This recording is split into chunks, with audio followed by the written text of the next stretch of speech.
ये कहानी आपको डराएगी नहीं, बल्कि हंसा हंसा के पागल कर देगी।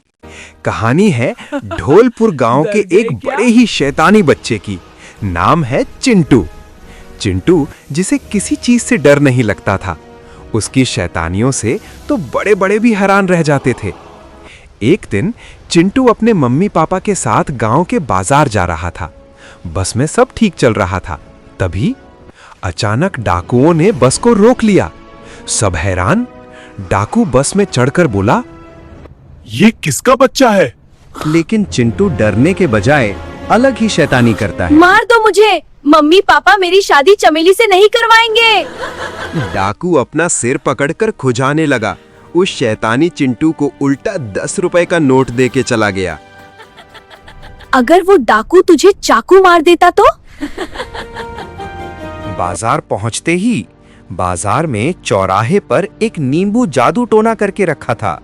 चिंटू की मम्मी चिंटू का हाथ पकड़कर थोड़ी घबराहट में, चल चिंटू, इस चौराहे से दूर चलते हैं। लेकिन चिंटू ठहरा शैतान चोरी से गया और नींबू अपनी जेब में रख लिया।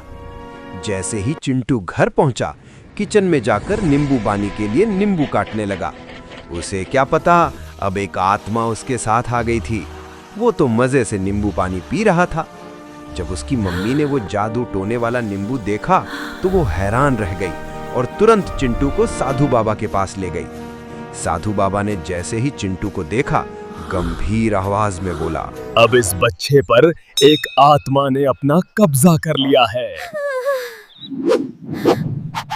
अब मैं क्या करूं बाबा?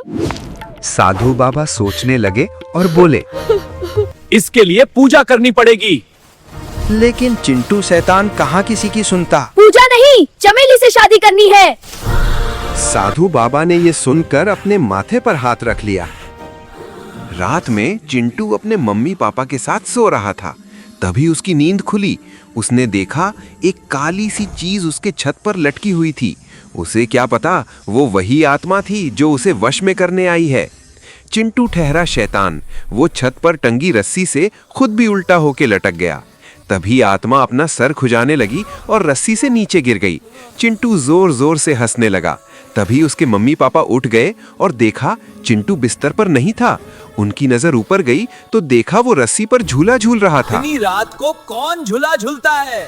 पापा, वो काले अंकल भी झूला झूल रहे थे तो मैं भी झूलने लगा हूँ। साधु बाबा ने बोला था इसके पीछे आत्मा लग गई है। सुबह चिंटू के मम्मी पापा शादी में जाने के लिए तैयार हो रहे थे। चिंटू भी तैयार हो रहा था। तभी आईने के पीछे एकदम से उस काली आत्मा ने उसे पीछे से डराया। लेकिन चिंटू ठहरा शैतान वो भी आईने के सामने अपनी जीभ से काली आत्मा को चिढ़ाने लगा। काली आत्मा गुस्से में लाल हो गई। रात में जब वो लोग शादी से लौटे तो चिंटू को नींद आ रही थी। उसने सोने के लिए जैसे ही गेट खोला, काली आत्मा एकदम से उसके सामने आ गई। लेकिन चिंटू, मुझे अभी सोना है। काली आत्मा हैरान हो गई कि ये बच्चा क्या है। रात को जब चिंटू सो रहा था, काली आत्मा उसके पेड़ पर चढ़कर बैठ गई। चिंटू की आंख खुली और बोला, कल खेलेंगे, मुझे सोने दो, मुझे कल स्कूल भी जाना है। ये सुन काली आत्मा अपना सर पकड़कर खुजाने लगी। सुबह जब चिंटू के मम्मी पापा उठे तो देखा वो काली आत्मा छत पर रस्सी बांधकर फांसी से लटक गई थी। सबसे पंगा हो जाए लेकिन चिंटू से कोई नहीं टकराए। क्या बच्चा है ये चिंटू।